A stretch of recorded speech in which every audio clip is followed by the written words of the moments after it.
elle fait avec sa bonne volonté, avec l'information dont elle dispose. Mais ce n'est pas toujours facile, évidemment, d'identifier ça.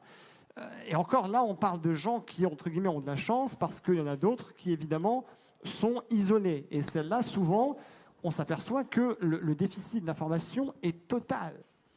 Par exemple, j'ai eu l'occasion de croiser un monsieur de 78 ans qui avait, lui encore, un problème visuel et qui me disait « Mais moi, monsieur, de toute façon, j'ai renoncé à l'usage du numérique parce que sans la vue, c'est absolument impossible. » Évidemment, je lui dis « Mais ça, c'est quelque chose, il faut qu'on vous informe que c'est possible. » Ce qui montre que pour ces personnes qui sont souvent isolées et souvent mal informées quand elles sont hors des établissements médico-sociaux, et même parfois quand elles y sont, faute d'avoir des professionnels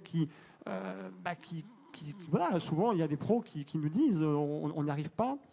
Eh bien, il faut créer une acculturation, une véritable culture du numérique pour ces personnes. C'est-à-dire, non pas leur expliquer le fonctionnement même d'un ordinateur, ça n'a pas d'intérêt pour elles.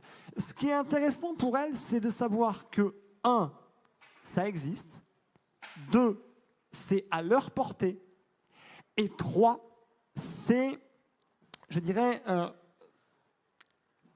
un facteur pour ouvrir à des usages qu'ils ne se croient plus capables de faire aujourd'hui.